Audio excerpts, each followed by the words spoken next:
जीवन में ऐसे अवसर नहीं आते। ईश्वर की इच्छा के बिना ऐसा सौभाग्य प्राप्त नहीं होता है।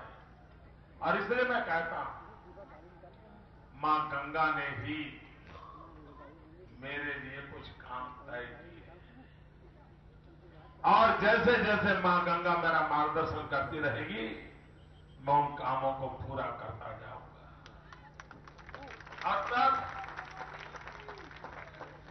भाइयों बहनों, गंगा के आरंभ से लेकर के आखिर तक मां गंगा जो चीख चीख करके कह रही है, कोई तो मेरा बेटा है, कोई तो मेरा लाल आए जो मुझे इन गंदगी से बाहर निकाले। भाइयों बहनों, बहुत सारे काम ऐसे हैं जो शायद ईश्वर ने मेरे लिए तय किए हैं। भाइयों बहनों, एक मेरा सपना है, जो सपना मैं काशी से शुरू करना चाहता हूं।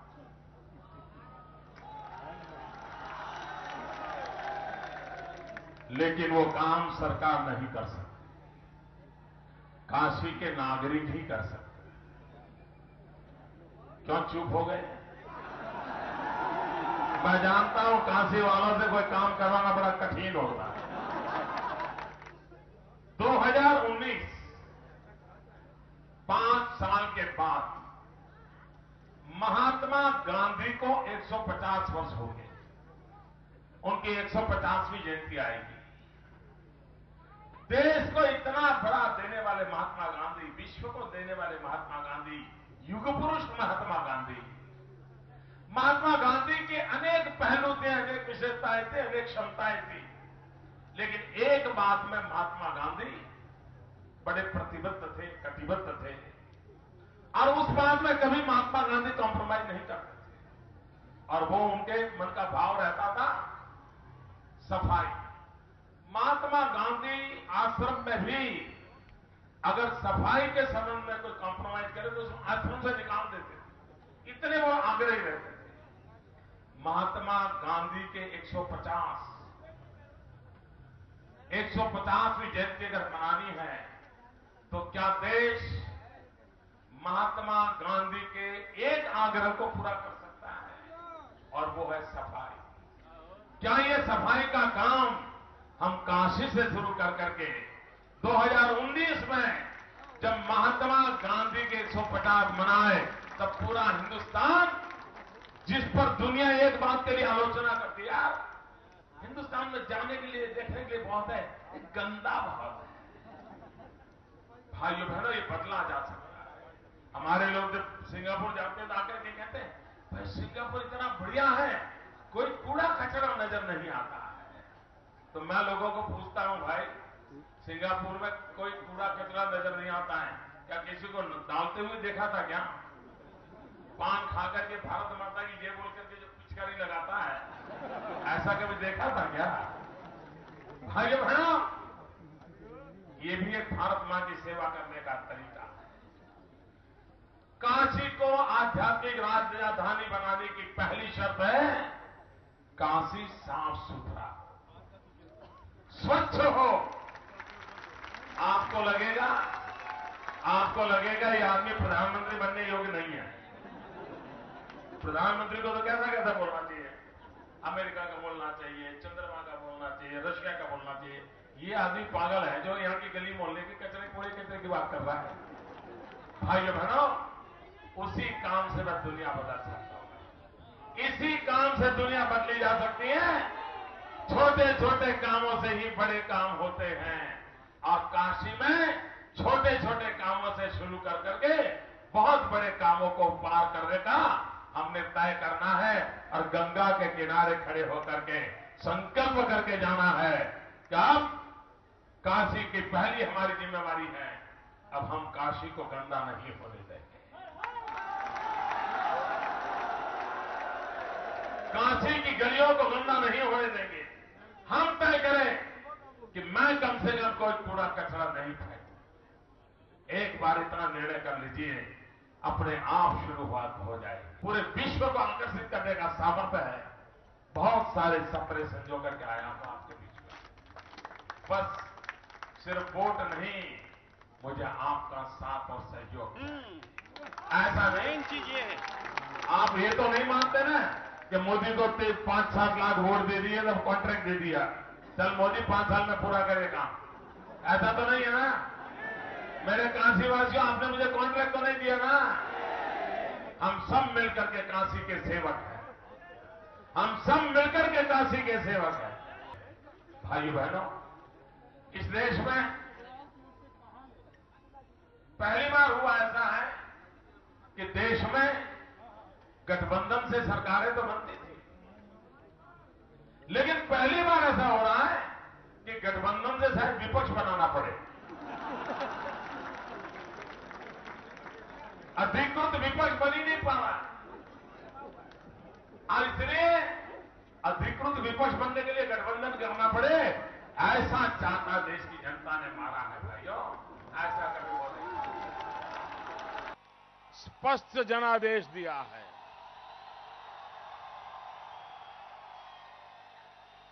और जब स्पष्ट जनादेश मिलता है तो भाइयों बहनों, जिम्मेवारी भी बहुत बढ़ जाती है।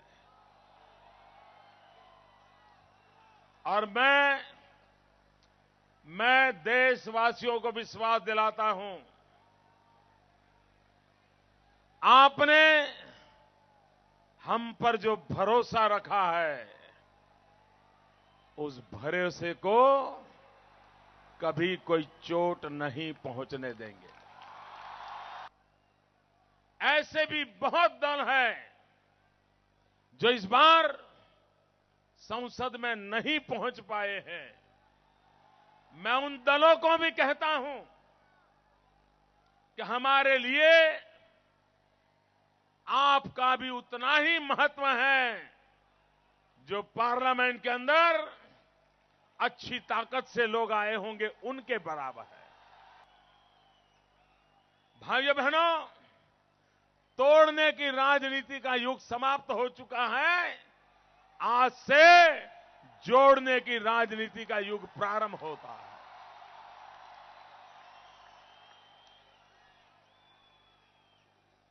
अपने पराये का खेल पूरा हो चुका है।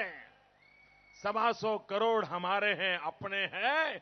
उन्हीं के कल्याण में मेरे देश का कल्याण समाहित है। इसका समय है। मैं विश्वास से कहता हूं, इस चुनाव में मैं एक नए समाज शास्त्र का शिलान्यास देख रहा हूं। ये पहला चुनाव मैं देख रहा हूं जिसका नेतृत्व देश के नौजवानों ने किया। जातिवाद से ऊपर उठ गए, जातिवाद के भेद से ऊपर उठ चुके, और सिर्फ एक ही बात लेकर के नौजवान का मकसद ये था कि अगर ऐसा ही देश चला तो देश के युवकों के भाग्य का क्या होगा। और वही एक बहुत बड़ी प्रेरणा बन गया। और उसके कारण जातिवाद की कितनी ही तीव्रता वाले इलाके क्यों न हो, उस जातिवादी परंपराओं को तोड़ करके, जातिवादी मानसिकता को छोड़ करके हिंदुस्तान में इस बार एक नया आयाम खड़ा हुआ है जो आने वाले दिनों में उज्जवल भारत के लिए एक शुभ संकेत लेकर के आया है। इस चुनाव की दूसरी विशेषता है भाइयों, जिस पर लोगों का ध्यान अभी कम जा रहा है। जो लोग लगातार पिछले 12-15 साल से मोदी की चमड़ी उधेड़ने में लगे थे, मोदी के बाल के खाल उतारने में लगे थे, इसके लिए उतनी रिसर्च की थी उन्होंने, इतनी मेहनत की थी, सब कुछ होने के बावजूद भी वेस्टेड इंटरेस्ट ग्रुप के लोग इसको माने या न माने, लेकिन इस बात को स्वीकार करना होगा कि इस चुनाव में देश के अधिकतम मतदाताओं ने डेवलपमेंट के मुद्दे पर वोट दिया है। हमारे देश में यह माना जाता था कि विकास के मुद्दे पर चुनाव नहीं लड़ा जा सकता। हमारे देश में माना जाता था कि चुनाव जीतने के लिए टुकड़े फेंकने पड़ते हैं, चुनाव जीतने के लिए वोट बैंक की राजनीति करनी पड़ती है। भाइयों बहनों, जिनको वो आदत थी वो अपना खेल उन साधनों को लेकर के खेलते रहे। हमने तय किया था हम गुड गवर्नेंस पे, डेवलपमेंट के मुद्दे पर चुनाव लड़ेंगे। बहुतों को सवाल था कि मोदी जी ये बात पहुंचेगी कि नहीं पहुंचेगी। भाइयों बहनों, पिछले 8 महीने के अविरत पुरुषार्थ के बाद मैं कह सकता हूं हिंदुस्तान का बहुत बड़ा तबका अब तैयार हुआ है जो कहता है हमारी सारी मुसीबतों का उपाय विकास है। पद आते हैं जाते हैं भाइयों, कुर्सियां रहती है, आती है, जाती है, चलती है। इस चुनाव ने हिंदुस्तान के आधुनिक भारत का शिलान्यास कर दिया है भाइयों। 125 करोड़ देशवासियों की इतनी ताकत है। आज दुनिया में हमारे बाद आजाद हुए देश हमसे आगे बढ़ गए हैं। हिंदुस्तान आज से 40 साल पहले आगे बढ़ सकता था। भाइयों बहनों, वक्त गया है, जाने दो, भूल जाओ, जो हुआ हुआ। क्या अब और वक्त बिगाड़ना है क्या? और इंतजार करना है क्या? और रुकना है क्या? आगे बढ़ना है कि नहीं बढ़ना है? तो विकास को जन आंदोलन बनाना पड़ेगा। विकास सरकारी कार्यक्रम नहीं हो सकता। विकास ये 125 करोड़ नागरिकों का कार्यक्रम होना चाहिए। अगर कोई विद्यार्थी अच्छी तरह पढ़ाई करता है वो देश का विकास का सिपाही है। कोई टीचर अच्छी तरह पढ़ाता है वो देश की विकास का सिपाही है। कोई व्यापारी ईमानदारी से माल बेचता है वो विकास का सिपाही है। कोई झाड़ू लगाने वाला इंसान अपने इलाके की सफाई ठीक करता है वो देश की विकास का सिपाही है। भाइयों बहनों, मुझे 125 करोड़ देशवासियों को विकास का सिपाही बनाना है। ये 125 करोड़ मेरे देशवासी यही मेरे भारत को बनाएंगे। 125 करोड़ देशवासी अगर एक कदम चलते हैं, जरा सोचो तो भाइयों, 125 करोड़ देशवासी एक कदम चलते हैं तो हिंदुस्तान 125 करोड़ कदम आगे बढ़ जाता है। 21वीं सदी हिंदुस्तान की सदी बनाना है। 10 साल चाहिए, ज्यादा नहीं चाहिए दोस्तों, 10 साल चाहिए। ऊपर वाला देता है ना तो छप्पर फाड़ के देता है। और मेरा तो नसीब ही ऐसा है, कुछ कम से हमारी बात बनती नहीं जी। आफत आए तो भी बड़ी और अच्छे दिन आए तो भी उतने ही शानदार। आप बताइए, आपको भरोसा है ना? अच्छे दिन इस चुनाव में गुजरात ने अद्भुत रिकॉर्ड प्रस्थापित किए हैं। 26 में से 26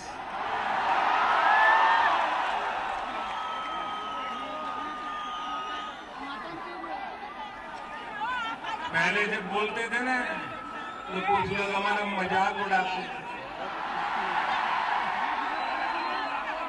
और मैं बताता हूं, 26 में से अगर 25वीं आती ना तो कल हमारी धुलाई हो जाती। भाजपा वालों के सारी बातें बेकार गई। 26 का दावा करते थे, मुश्किल से 25। देश के आजाद होने के बाद जितने चुनाव हुए, दिल्ली में जितनी सरकारें बनी, ज्यादातर सरकार कांग्रेस की बनी या कांग्रेस के नेतृत्व वाले यूपीए जैसे गठबंधन की बनी या विपक्ष के गठबंधन की सरकारें बनी। जयप्रकाश नारायण जी के नेतृत्व में जनता पार्टी की जो सरकार बनी थी वो भी एक प्रकार से कई दलों से मिलाकर के एक जनता पार्टी बनी थी। हिंदुस्तान के इतिहास में शुद्ध रूप से, ये मैं जरा शब्दपूर्वक जिम्मेवारी से करता हूं, शुद्ध रूप से कांग्रेस से सिवाय किसी एक दल की स्पष्ट बहुमत से सरकार बनी हो आजादी के बाद पहली बार हुआ है। ये पहला चुनाव है जिसका नेतृत्व आजादी के बाद जो पैदा हुए उनके हाथ में था, चाहे कांग्रेस हो चाहे बीजेपी हो। ये अपने आप में, मैं जानता नहीं पॉलिटिकल पंडितों का ध्यान क्यों नहीं गया, लेकिन ये देश में पहली बार आजाद हिंदुस्तान में जिनका जन्म हुआ है ऐसे लोगों के नेतृत्व में अब देश चलने वाला है। मैं प्रारंभ से कहते आया हूं कि जो सरकार होती है वो सरकार किसी दल की नहीं होती है, सरकार देश की होती है। सरकार कुछ विशेष लोगों की नहीं होती है, सरकार 125 करोड़ देशवासियों की होती है। सरकार किसी एक भूभाग की नहीं होती, सरकार आ सेतु हिमाचल से लेकर के कन्याकुमारी तक और कच्छ से लेकर के कामरूप तक पूरे हिंदुस्तान की होती है। सरकार के लिए न कोई अपना होता है, सरकार के लिए न कोई पराया होता है। 125 करोड़ देशवासी ये हमारे अपने होते हैं, उन्हीं का कल्याण, उन्हीं का सुख, उन्हीं की जिंदगी में बदलाव लाना ये सरकार की प्राथमिकता होती है। और इसलिए भाइयों बहनों, चुनाव की सरगर्मी समाप्त हो चुकी है, देश की जनता ने अपना वर्डिक्ट दे दिया है और वो वर्डिक्ट हमें यही कहता है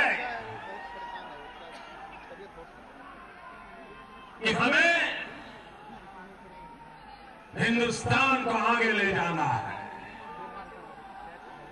125 करोड़ देशवासियों को उनके सपनों को पूरा करने के लिए परिश्रम की पराकाष्ठा करनी है। परिश्रम करने की मेरी जो पराकाष्ठा है, इसमें इस देश में किसी को शक है क्या? किसी को शक है क्या? हम तो मजदूर नंबर 1 है भाई।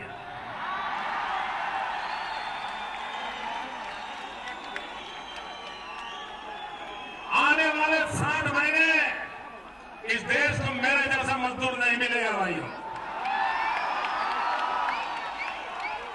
और मैंने चुनाव अभियान में मजदूर कैसा होता है यह उदाहरण प्रस्तुत कर दिया है।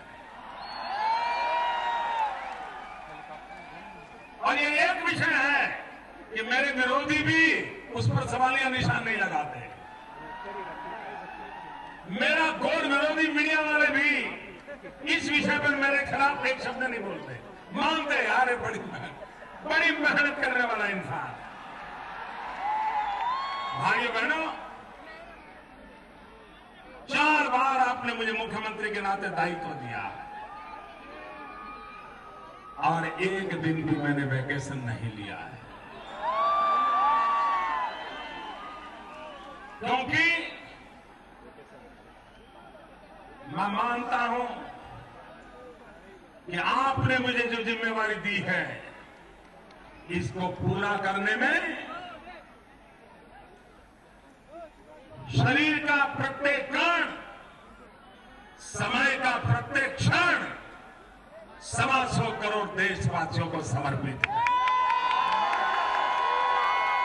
मैं हजारों की तादाद में YouTube पर छोटे छोटे बच्चों के स्लोगन में देखता था।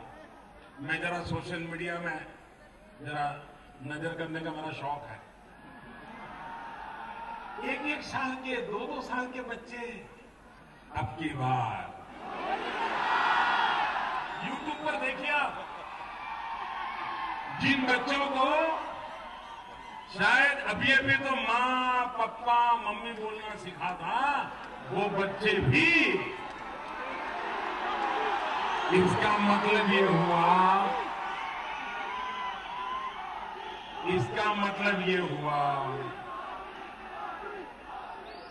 कि 15-16 साल के बाद जो चुनाव आएंगे,